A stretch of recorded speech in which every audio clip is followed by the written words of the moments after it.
ఇకపోతే రాష్ట్రంలో ఎన్నికలకు సమయము ఏమున్నా ఇంకొక 21 రోజు మాత్రమే మిగిలి ఉంది. ఇవాళ 23వ తారీఖు, వచ్చే నెల 13వ తారీఖున ఓట్లు పడతాయి. ఈ మధ్యలోనే ప్రధానంగా పార్టీలన్నీ ముమ్మరంగా ప్రయత్నాలు అయితే చేయాలి. ఇకపోతే ఈ 20 రోజులు, ఈ 21 రోజులు మాత్రమే ఘట్టమైనటువంటి రోజులు ప్రధానంగా పార్టీలన్నిటికీ. ఇక మద్యం వంచిన, పైసలు వంచిన, ఆ నాయకులను వలలేసుకున్న, గుంజుకోవాలన్నా, వదులుకోవాలన్నా, ఎట్లాంటి ప్రయత్నాలు చేయాలన్నా 21 రోజులు మాత్రమే ప్రయత్నం చేసుకోవాలి. ఇక 21 రోజు ప్రయత్నం చేసుకుంటేనే గెలుపు ఓటమిల పైన ఎవరు గెలుస్తారు, ఎవరు ఓడిపోతారు అనేది కూడా ఆ తర్వాతనే మనకు తెలుస్తుంది. ఇక ఈ మధ్యలో మాత్రం ముమ్మరంగా ఫైట్ చేయాల్సినటువంటి పార్టీలు. ఇక పోతే రోడ్ షోలు, సభలు, సమావేశాలు, మీటింగులు, ఇక ఇట్లాంటి మొత్తం మొదలుకొని ఏమున్నా ఈ 21 రోజులు మాత్రమే ప్రయత్నం చేస్తాయి ప్రధానంగా పార్టీలు. ఇకపోతే అందాల బొమ్మ వెలుగు దినపత్రిక తీసుకొచ్చినటువంటి వార్తలు ఏందో చూద్దాం మనం ఒకసారి. మన రేవంత్ రెడ్డి గారి గురించి, మన ముఖ్యమంత్రి రేవంత్ రెడ్డి గురించి ఏం వార్తలు మోసుకొచ్చిందో అందాల బొమ్మ వెలుగు దినపత్రిక. ఏమైనా ఉంటే బీజేపీదైనా బీఆర్ఎస్దైనా అపోజిషన్లో వార్త చేస్తుంది. ఇక రేవంత్ రెడ్డి మాత్రం ఉన్నట్టు గుద్ది పారేస్తుంది. అట్లా ఉంటుంది ఇక ఈ పత్రికది. ఇక కాంగ్రెస్ గెలిస్తే ఇండ్లు బంగారం గుంజుకుంటుంది. ఇది మోదీ చేసినటువంటి వ్యాఖ్యలట. కాంగ్రెస్ గెలిస్తే ఇండ్లు గుంజుకుంటుందని, బంగారం గుంజుకుంటుందని, బండ్లు గుంజుకుంటాయని, ఇట్లాంటి ఇట్లాంటి ప్రచారం చేస్తుందని కాంగ్రెస్ వాళ్ళు పోయి ఈసీకి ఫిర్యాదు చేసినారంట. మేము అట్టెట్లా గుంజుకుంటాం, మేము గుంజుకోం కదా, మాది గుంజుకునే పార్టీ కాదు, ప్రజలను మొత్తం మభ్యపరిచేటువంటి ఆలోచనలు, మభ్యపరిచే మాటలు తప్ప ఇంకొకటి లేదంటూ పోయి ఈసీకి ఫిర్యాదు చేసినారట. రాజస్థాన్లో ఆదివారం నిర్వహించిన ఎన్నికల ప్రచారంలో ఇవే వ్యాఖ్యలు చేసిన మోదీ. రాజస్థాన్లో ఈ వ్యాఖ్యలు చేసినాడంట మోదీ. దాని మీద ఈ ఫస్ట్ ఫేజ్ ఎన్నికల్లో పుసుక్కన ఏడ కాంగ్రెస్ పార్టీ గెలుస్తుందో అన్నటువంటి భయంతో మోదీ ఇట్లా ప్రజలను మభ్యపరుస్తుండట. ఇండ్లు, బంగారం, బండ్లు ఏవి ఉంటే అవి గుంజుకుంటాయని చెప్తుండట. ఇకపోతే ఇక చూద్దాం. ఇక ఆదిలాబాద్ బహిరంగ సభలో మాట్లాడుతున్న ముఖ్యమంత్రి రేవంత్ రెడ్డి, దేవుడి గుడిలో భక్తి గుండెల్లో ఉండాలి, దేవుడి గుడిలో ఉండాలట, భక్తి గుండెల్లో ఉండాలంట. మరి దేవుడి గుడిలో ఉండడం వాస్తవమే, భక్తి గుండెల్లో ఉంటే 10 మందికి ఎట్లా తెలవాలి? మరి భక్తి ఉన్నదన్న విషయం 10 మందికి ఎట్లా తెలవాలి? అవసరం లేదు, దేవుడికి తెలిస్తే సరిపోతుంది అన్నమాట. ఈ సామెత బాగానే ఉన్నట్టున్నది. దేవుడు గుడిలో ఉండాలి, భక్తి గుండెల్లో ఉండాలి. సరే, గుండెల్లో ఉంచుకుంటే సరిపోతుందా? గుండెల్లో ఉంది భక్తి, జనాల కోసమే కదా మనం బతికేది. భక్తి గుండెలో పెట్టుకుంటాం. భక్తి గుండెలో పెట్టుకొని స్నానం చేయకపోయినా, లేకపోతే ఇంకా ఏ విధంగా అయినా దేవుడి దగ్గరికి పోయి దర్శనం చేసుకున్నాడు ఎందుకు? మరి ఇంటికాడ ఉండి కూర్చుండి దండం పెడితే అయిపోతుంది. మరి ఇక భక్తి గుండెల్లో ఉంటే ఇంట్లో కూర్చుండి దండం పెడితే సరిపోతుంది కదా. ఇక దీన్ని బట్టి మరి రేవంత్ రెడ్డి గారి మీద ప్రేమ ఉంటే ఓటేసుడు ఎందుకు? ఇక రేవంత్ రెడ్డికి ఎటైనా ఇవ్వచ్చు ఓటు విషయంలో తప్ప, ఇక వేరే విషయంలో ఎటైనా ఓటేయచ్చు. మరి భక్తి గుండెల్లో ఉన్నది, కాంగ్రెస్కి ఓటేయాలని ఏం లేదు కదా. ఇక బీజేపీ అనుకుంటున్నట్టు పోలింగ్ డబ్బాలో కాదు సీఎం రేవంత్. బీజేపీ అనుకుంటున్నట్టు పోలింగ్ డబ్బాల్లో కాదు అని చెప్తున్నటువంటి రేవంత్, ఇక ప్రధాని మోదీ ప్రజల మధ్య విద్వేషాలను రెచ్చగొడుతున్నారు. ఓటమి భయంతో ఇండియా కూటమిలపైన ఇష్టమున్నట్లు మాట్లాడుతున్నారు. యానాడు కూడా ఒకరి ఆస్తిని లాక్కొని ఇంకొకరికి కాంగ్రెస్ ఇయ్యలేదు. ఇక వరి వేస్తే ఉరే అన్న కేసీఆర్కు రైతులు రాజకీయం లగ్గం చేసిండ్రు. ఇక బీజేపీకి అదే రీతిలో బుద్ధి చెప్పాల్సినటువంటి టైం వచ్చింది. వరేస్తే ఉరే అని చెప్పిండట కేసీఆర్. అందుకే ఇలా కేసీఆర్ని ఇంటికి పంపించేటట. దాని విషయంలోనే ఈ మోదీని కూడా ఇంటికి పంపిస్తారు. అదే గతి మోదీకి కూడా పడుతుందని చెప్తుండే మన ముఖ్యమంత్రి రేవంత్. నేను హిందువుగా పుట్టినందుకు గర్విస్తా, ఇతర మతాలను గౌరవిస్తా. ఇక సెప్టెంబర్ 17లోగా నిజాం షుగర్స్ ఫ్యాక్టరీలు ఓపెన్ చేస్తాం. ఆగస్టుకు ముందు రుణమాఫీ చేస్తాడు. సెప్టెంబర్ 17 కల్లా షుగర్స్ ఫ్యాక్టరీస్ను ఓపెన్ చేస్తాడంట. ఇక తుమ్మిడిహెట్టి వద్ద ప్రాజెక్టు కడతాం, దానికి అంబేద్కర్ పేరు పెడతాం.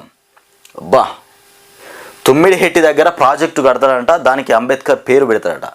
వీక్నెస్ దొరికించుకోండి. ఆదిలాబాద్, నిజామాబాద్, చేవెళ్ళ ఎన్నికల సభల్లో ఇక సీఎం మాట్లాడినటువంటి మాటలు మొత్తానికి ఇట్లా ఉన్నాయి.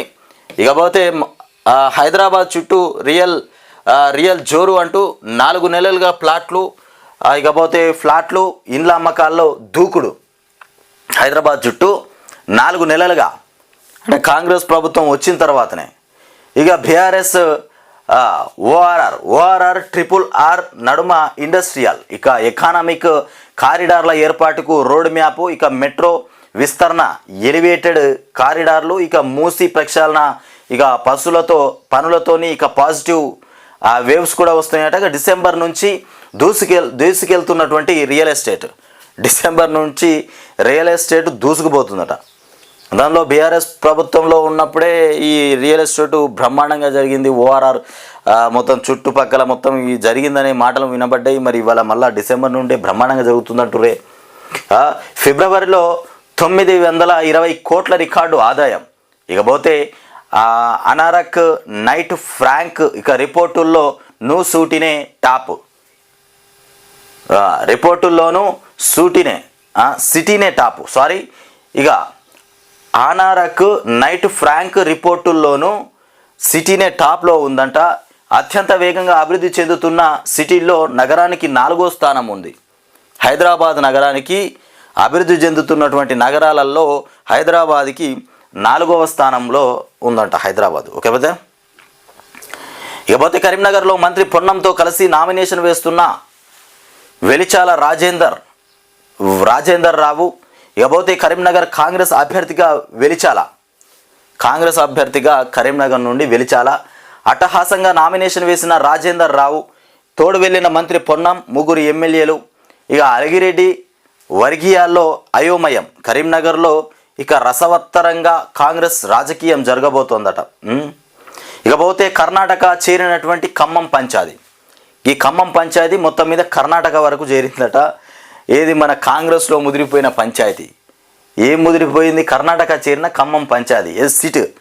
ఈ సీటు ఎవరికి ఇవ్వాలనేది అటు పొంగులేటిది ఉన్నది, మరి ఇటు ఫోటు బట్టేది ఉన్నది. బెంగళూరులో ఖర్గేతో బట్టి పొంగులేటి భేటీ.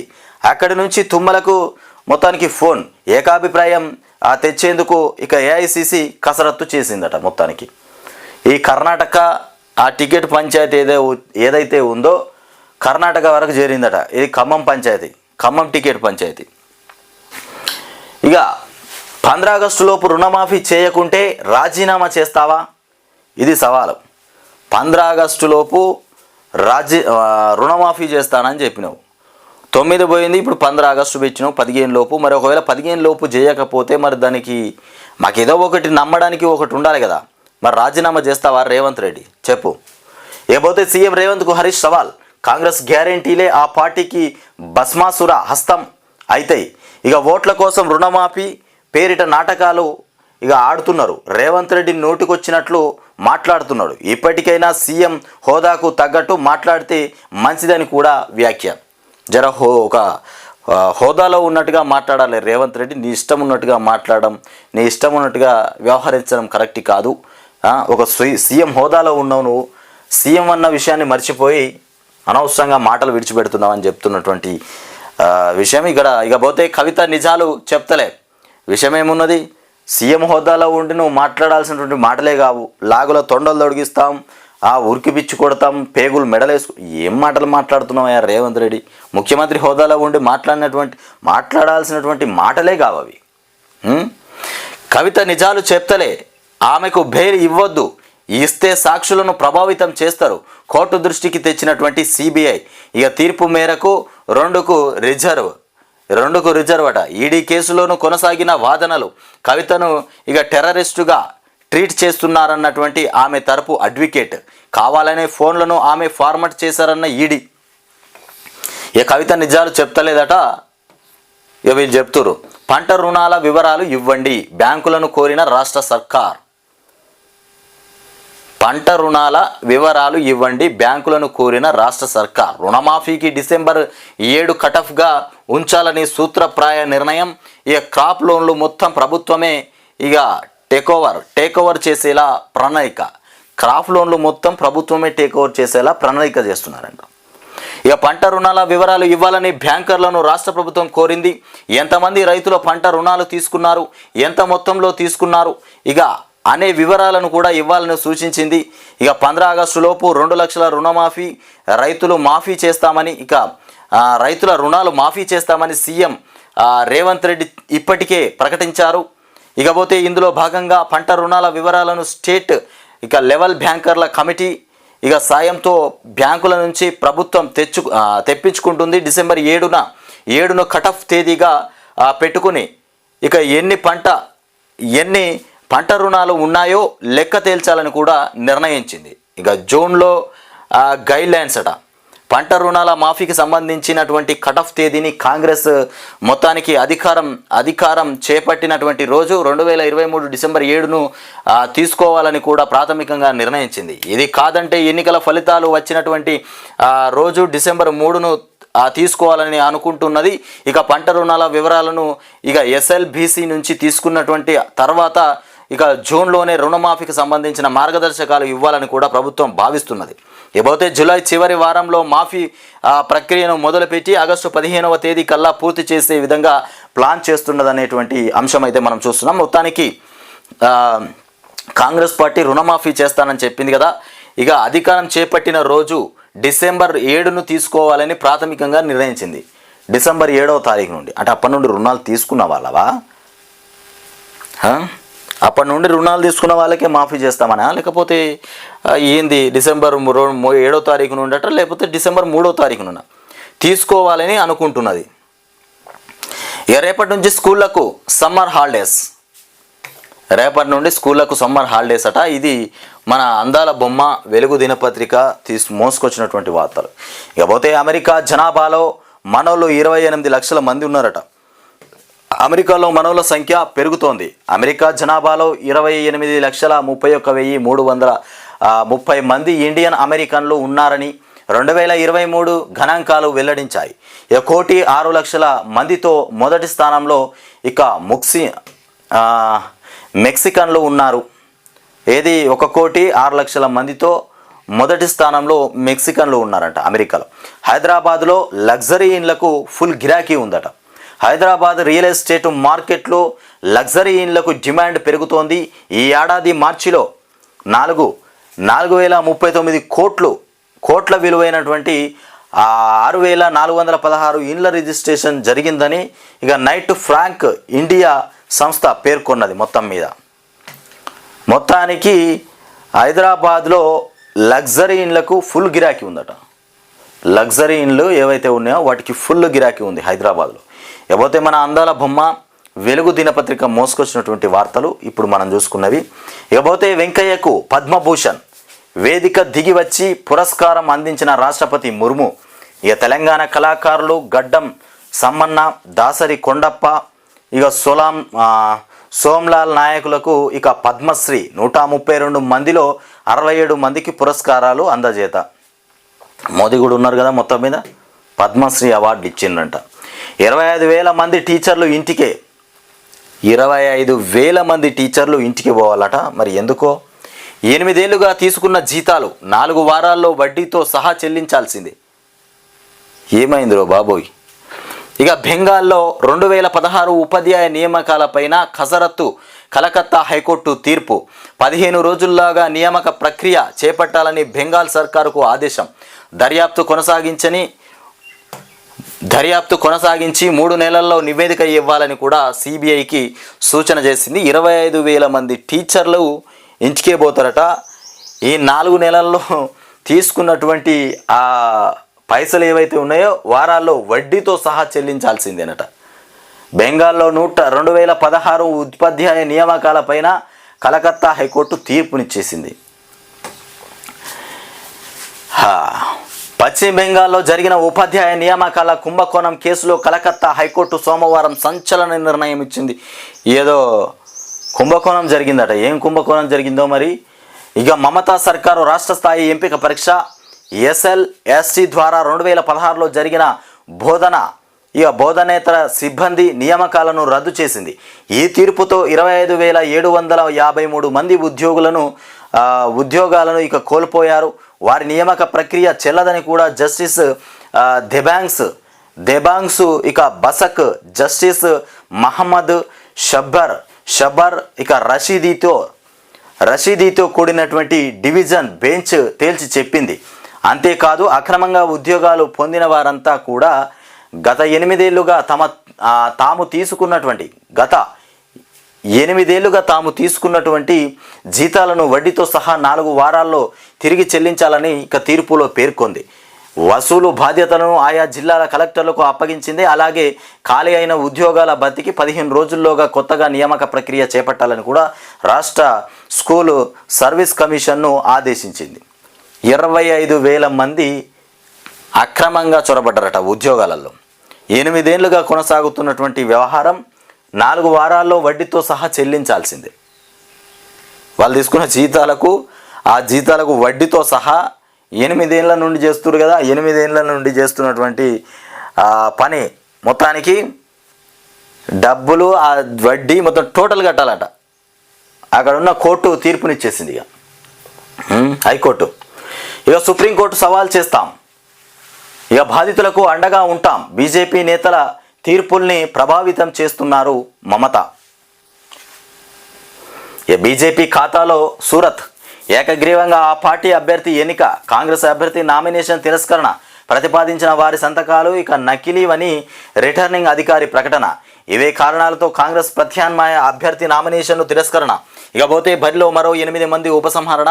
ఇదంతా బీజేపీ కుట్రలో భాగమన్నటువంటి కాంగ్రెస్ హైకోర్టులో సవాల్ చేస్తామని కూడా వెల్లడి. మోదీ పరిపాలన మామూలుగా లేదయా.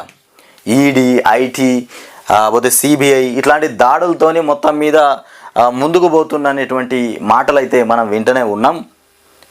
ఏకంగా 25,000 మందిని తీసి పారేసారు. 25,000 మందిని. ఒక్కరు కాదు, ఇద్దరు కాదు. సుప్రీంలో సవాల్ చేస్తాం, బాధితులకు అండగా ఉంటాం. బీజేపీ నేతల తీర్పుల్ని ప్రభావితం చేస్తున్నారు. ఇకపోతే మీ ఇల్లు నగలు అన్నీ లాక్కుంటుందని చెప్పినటువంటి మోదీ. ఇక కుంభకోణంలో కవితే కీలకం, బెయిల్ ఇవ్వద్దు. రౌస్ అవెన్యూ కోర్టులో సిబిఐ వాదనలు. సిబిఐ చెప్తుందట కవిత కీలకమట. కుంభకోణంలో, లిక్కర్ కుంభకోణంలో బెయిల్ అస్సలకే ఇవ్వద్దని చెప్తుందట. ఏ నేరానికి సంబంధించిన ఆధారాలు లేవు, బెయిల్ ఇవ్వండి కవిత తరపు న్యాయవాది. సిబిఐ కేసులో మే 2కు తీర్పు రిజర్వ్. ఈడీ కేసులో వాదనలు నేటికి వాయిదా. అసలు ఈ లిక్కర్ స్కామ్లో కవిత పాల్గొన్నట్టుగా ఎలాంటి ఆధారాలు లేవట. బెయిల్ కావాలని కవిత తరపున ఉన్నటువంటి న్యాయవాదులు అడుగుతుంటే సిబిఐ మాత్రము కీలకమైనటువంటి వ్యక్తి కవితనే, ఆమెనే ముఖ్యమైనటువంటి వ్యక్తి, ఆమెకు బెయిల్ ఇవ్వద్దని వాళ్ళు మాట్లాడుతున్నారట. ఇక గులాబీ విషమ పరీక్షను అధిగమించాలని ఎత్తులు. కాంగ్రెస్ బీజేపీని ఢీకొనేలా ప్రచార వ్యూహం. ఇక నేరుగా ప్రజల వద్దకు వెళ్తున్నటువంటి కేసీఆర్ ప్రజాస్వామ్యం కోసం పేరిట ప్రచారం. కాంగ్రెస్తో మోసపోయింది చాలంటూ నినాదం. ఇక గౌరవప్రద సీట్లు గెలిస్తేనే నిలబడే ఛాన్స్ ఉంది. అధికారంలో ఉన్నప్పుడే సారు కారు ఇక 16 అని ఇక నినదిస్తే గెలిచినటువంటి సీట్లు 9. ఇప్పుడు అధికారం లేదు కదా. అప్పుడు కారు సారు సర్కారు అన్నప్పుడే 9 సీట్లు గెలిచినారట. ఇప్పుడు అధికారం లేదు, మరి ఎన్ని సీట్లు గెలుస్తారని చెప్తున్నారు. ఇప్పుడు అధికారం లేదు. అధికారంలోకి వచ్చిన కాంగ్రెస్ 5 గ్యారెంటీలు అమలు చేసిన దూకుడుతో ఉంది. ఇక గతంలో పోలిస్తే పుంజుకున్నటువంటి బీజేపీ మోదీ గ్యారెంటీతో ముందుకు పోతోంది.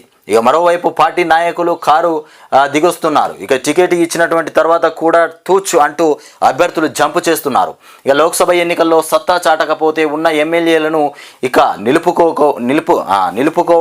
నిలుపుకోవడం కూడా కష్టమే.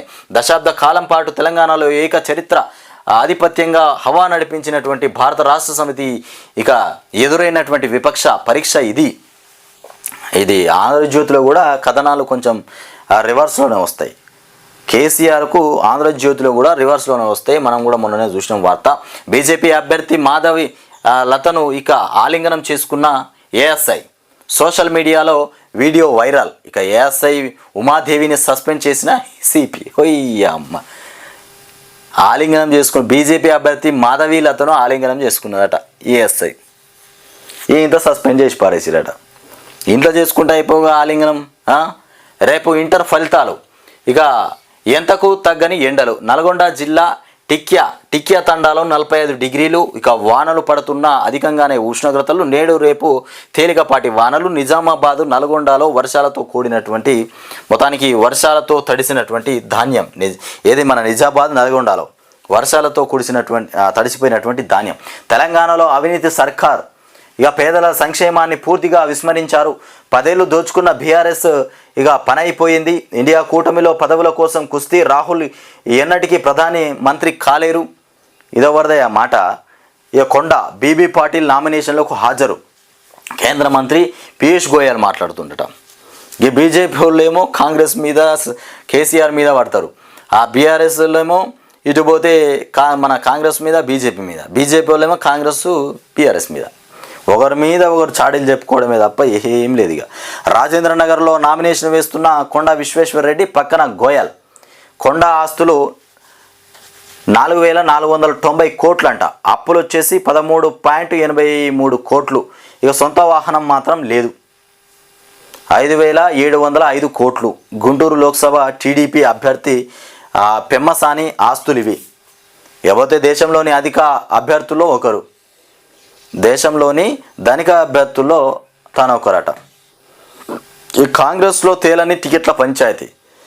పెండింగ్లోనే ఖమ్మం, కరీంనగర్, హైదరాబాద్ సీట్లు. ఈ కరీంనగర్, ఖమ్మం, హైదరాబాద్ సీట్లు రాహుల్ గాంధీ కుటుంబం నుండి ఎవరికన్నా ఇద్దామని పెండింగ్లో పెట్టిరు. వాళ్ళు రాకపోయారు. మరి వాళ్ళకి ఏమంటారు? ఇప్పుడు ఎవరికన్నా ఇద్దామంటే మొత్తం గొంతులు పట్టుకునే రకంగా ఉన్నది వ్యవహారం. ఖమ్మంలో రఘురామరెడ్డి ఇక రాయల నాగేశ్వరరావు మధ్య పోటీ. ఖమ్మంలో ఇక లోకల్ ఖమ్మకు ఇవ్వాలని కూడా డిప్యూటీ సీఎం బట్టి విక్రమార్క పట్టుబడుతున్నారట. బెంగళూరులో ఖర్గేతో భేటీ అయినటువంటి బట్టి మంత్రి పొంగులేటి నేడు లేదా రేపు అభ్యర్థి ప్రకటించే అవకాశం. ఇక ఖమ్మంతో కరీంనగర్ సీటుకు లింక్. ఇకపోతే అధిష్టానం చెప్పకుండానే కరీంనగర్లో వెలిచాల నామినేషన్. ఇంకా రేసులోనే ప్రవీణ్ రెడ్డి. ఏంది కరీంనగర్లోనూ వెలిచాల. అధిష్టానం చెప్పకుండానే కరీంనగర్లో వెలిచాల నామినేషన్. అధిష్టానం చెప్పకుండానే నామినేషన్ దాఖలు చేస్తుండట వెలిచాల. దీనికి ఎవరు పోయాడు నాయన? రాజీనామా వేసిన కొండ విశ్వేశ్వరరెడ్డి పొన్నం ప్రభాకర్ పోయినట్టున్నాడు కదా ఇది దీనికి. ఇక మోదీకి ఏమో చెప్పినాడే, మోదీకి ఓటమి భయం పట్టుకున్నదట. అందుకే మమతా మధ్య చిచ్చు పెడుతున్నారు. ఏం చేసినా వచ్చేది ఇండియా కూటమి సర్కారే. రాష్ట్రంలో కాంగ్రెస్ను ఓడిస్తే పథకాలు ఆగిపోతాయి.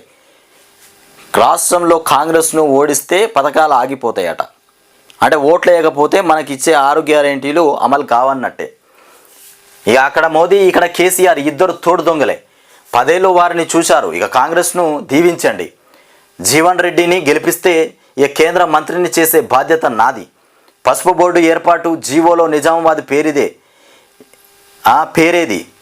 ఇక బండిని గుండును ప్రజలు నమ్మరు. బండిని అది గుండు అంటే మన ఎంపీ అరవింద్ ఉన్నారు కదా, ఆ గుండును ఇద్దరు కూడా ప్రజలు నమ్మరట వాళ్ళిద్దరిని. రేవంత్ చెప్తున్నటువంటి మాటలు. ఆదిలాబాదు నిజామాబాదు మేడ్చల్లో కాంగ్రెస్ సభలు నిర్వహించారు. ఆ సభలను ఉద్దేశించి మాట్లాడినటువంటి ఈ మన ముఖ్యమంత్రి రేవంత్ రెడ్డి. ఆంధ్రజ్యోతిలో వచ్చినటువంటి కథనాలు ఇవి. ఇకపోతే మోదీకి ఓటమి భయం పట్టుకున్నదట. బూర ఊతుండ్రు వాళ్ళబ్బా. ఆదిలాబాద్ జనజాతర సభలో డోలు వాయిస్తున్న ముఖ్యమంత్రి. డోలు కొట్టి సౌండ్ చేస్తూ ప్రజలను మొత్తం మీద మేల్కొల్పుతున్నట్టు ముఖ్యమంత్రి రేవంత్ రెడ్డి నిద్రలో ఉన్న వాళ్ళని మేల్కొల్పుతుండు. మనం ఓటు కాంగ్రెస్ పార్టీకే వేయాలి.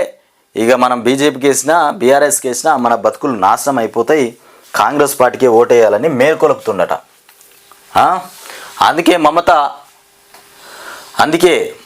అందుకే మత చిచ్చు పెట్టేలా మాట్లాడుతున్నారట.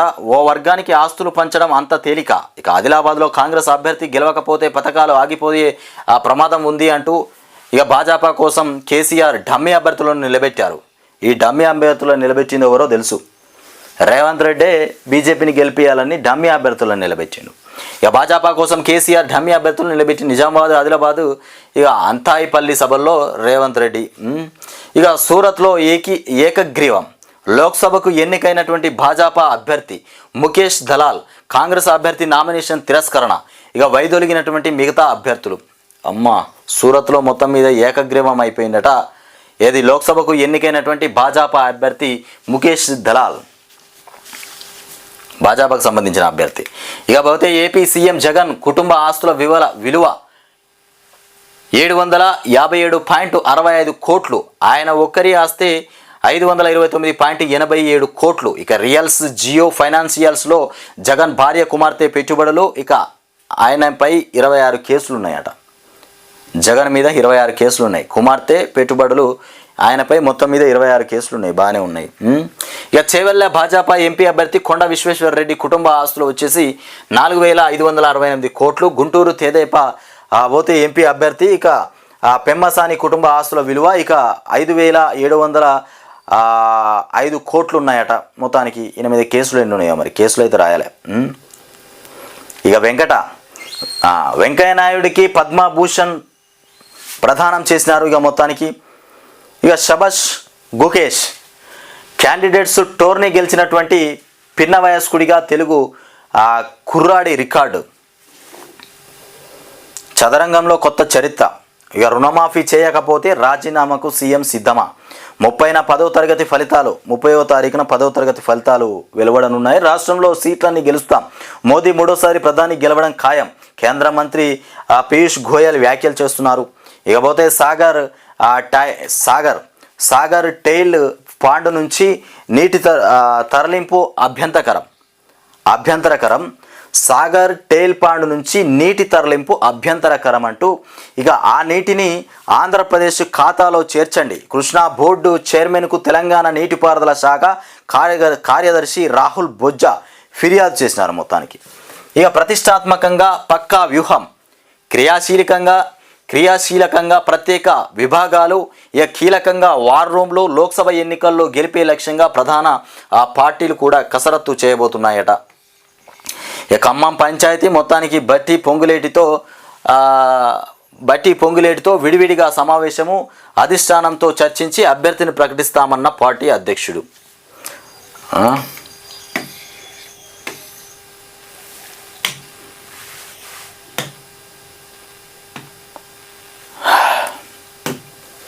మోదీ చేసేటువంటి వ్యాఖ్యలు ఏవైతే ఉన్నాయో ఆ వ్యాఖ్యలపైన ఈసీకి ఫిర్యాదు చేసినటువంటి కాంగ్రెస్ పార్టీ ఈసీకి ఫిర్యాదు చేసిందట. ఏది మోదీ చెప్పింది కదా, ఇండ్లు గుంజుకుంటారు, బండ్లు గుంజుకుంటారు, మీ నగలు ఏవైతే మన నగలు ఉంటుందో, బంగారం ఉంటుందో ఆ బంగారు ఆభరణాలు కూడా గుంజుకుంటుంది కాంగ్రెస్ ప్రభుత్వం అని కాంగ్రెస్ పార్టీ అధికారంలోకి వస్తే అని చెప్తున్నటువంటి Modi. NID KCR big debate TV9 live షోలో పాల్గొనున్న ఇక బీఆర్ఎస్ అధినేత. మొత్తానికి ఇక బాంఛన్ కాల్ముక్త వడ్లు కొనుండ్రి సారు. ఇక ఇది దారుణమైన పరిస్థితి. తెలంగాణ తీసుకొచ్చుకున్న తెలంగాణలో మళ్ళీ బూట్లు మొక్కే పరిస్థితి ఏర్పడింది. ఇగో బాంఛన్ కాలుముక్త సారు వడ్లు కొనురు అని ఇగో కష్టపడాలి, పంట పండియాలి, చెమటంతగారంగా వీళ్ళు పండించిన పంటని వీళ్ళు తినాలి, మనం తినాలి, అందరం తినాలి, రాజకీయ నాయకులు కూడా తినాలి. అట్లాంటిది మళ్ళీ వాళ్ళ కాళ్ళే మొక్కాలి. ఇగో ఇది పరిస్థితి. చూడు ఇక్కడ ట్రాక్టర్ లోడుకు 35 కిలోల బాధుడు. జనగామ మార్కెట్లో 10 రోజులుగా ధాన్యం కొనుగోలు నిలిచిపోవడంతో అక్కడి హమాలీలు ఇక మొత్తానికి దాడు చాటారు. ఆగస్టు 15న రుణమాఫీ చేయకపోతే రాజీనామా చేస్తావా అని చెప్తున్నటువంటి హరీష్. ఇక పోలీసు అకాడమీలో రిటైర్డ్ రాజసం. ఇంటర్ ఫలితాలకు మంగళవారం అడ్డు. ఆ అధికారి సెంటిమెంట్తో ఇక రిజల్ట్ రేపటికి వాయిదా పడింది. ఇంటర్ ఫలితాలకు మంగళవారం అడ్డుపడిందట. మంగళవారం అనేటువంటి వారంతో ఇక విడుదల చేయకుండా రేపటికి పడ్డదట. 27 లేదా మే 1న దోస్తు నోటిఫికేషన్. ఇక 4 నెలల్లోనే తెలంగాణ ఆగమైపోయింది. 10 ఏళ్ల తర్వాత మళ్ళీ తాగునీటి కష్టాలు. కాంగ్రెస్ బీజేపీలోను నమ్మితే ఇక నట్టేట మునుగుడే. ఇక బీఆర్ఎస్ రోడ్ షోలో నేతలు భారీగా హాజరైన జనం. ఇక మూడో టీఎంసీ వెనుక తెలిసి వస్తున్నటువంటి కాళేశ్వరం ప్రాజెక్టు ప్రాధాన్యం. మూడో టీఎంసీ వెనక అంటూ వార్త. ఇక తెలిసి వస్తున్న కాళేశ్వరం ప్రాజెక్టు ప్రాధాన్యం. ఇచ్చంపల్లి లాంటి కుట్రలకు ఇక అదే విరుగుడు. మూడో టీఎంసీని వాడుకోవడానికి ఇక వీలుగా ముందు చూపుతో కేసీఆర్ సర్కారు డిజైన్ చేసిందంట. తమిళనాడు కోసం తెలంగాణ పనం, రేవంత్ రెడ్డికి పొంగులేటి చెక్. ఇక